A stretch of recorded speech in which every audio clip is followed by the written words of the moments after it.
আজ বিশ্ব যোগব্যায়াম দিবস। করিমপুর ১ নম্বর গভর্নমেন্ট ITI কলেজে দিনটি সাড়ম্বরে পালন করা হলো। অংশগ্রহণ করেন সমস্ত স্টুডেন্ট এবং শিক্ষক শিক্ষিকাগণ। যোগব্যায়ামের গুরুত্ব নিয়েও বিশেষ আলোচনা করেন শিক্ষক শিক্ষিকাগণ। ২১শে জুন তারিখটি হলো আন্তর্জাতিক যোগ দিবস।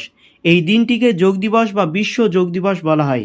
যোগ হলো প্রাচীন ভারতে উদ্ভূত এক বিশেষ ধরনের শারীরিক ও মানসিক ব্যায়াম এবং আধ্যাত্মিক অনুশীলন প্রথা বা যোগব্যায়াম। এর উদ্দেশ্য মানুষের শারীরিক ও মানসিক সুস্থতা বিধান। এই প্রথা ভারতে আজও প্রচলিত আছে। ২০১৪ সালের ২৭শে সেপ্টেম্বর রাষ্ট্রসংঘে ভাষণ দেওয়ার সময় ভারতের প্রধানমন্ত্রী নরেন্দ্র মোদী ২১শে জুন তারিখটিকে আন্তর্জাতিক যোগ দিবস হিসেবে ঘোষণা করার প্রস্তাব দেন। জাতিসংঘে ভারতের স্থায়ী প্রতিনিধি অশোক মুখোপাধ্যায় ২০১৪ খ্রিস্টাব্দের ১১ই ডিসেম্বর অনুষ্ঠিত জাতিসংঘের সাধারণ সভায় ১২৪ নম্বর আলোচ্য বিষয়ের উপর প্রতি বছর ২১শে জুন আন্তর্জাতিক যোগ দিবস পালনের খসড়া সিদ্ধান্ত উপস্থাপন করেন।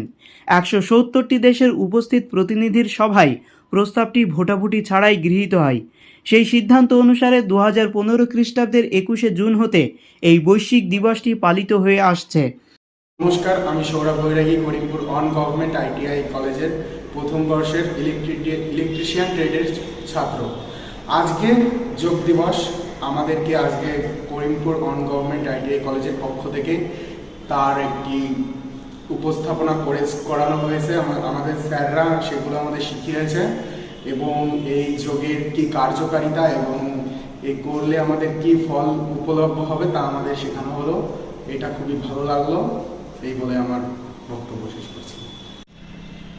নমস্কার, আমি করিমপুর ওয়ান গভর্নমেন্ট ITI কলেজের একজন স্টাফ। আমি আজকে যোগা দিবস উপলক্ষে আমার স্টুডেন্টদের সাথে একটা যোগাসনের অনুষ্ঠান করেছি। আশা করি আপনাদের সবার ভালো লাগবে।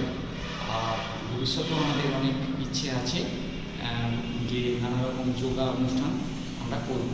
নমস্কার।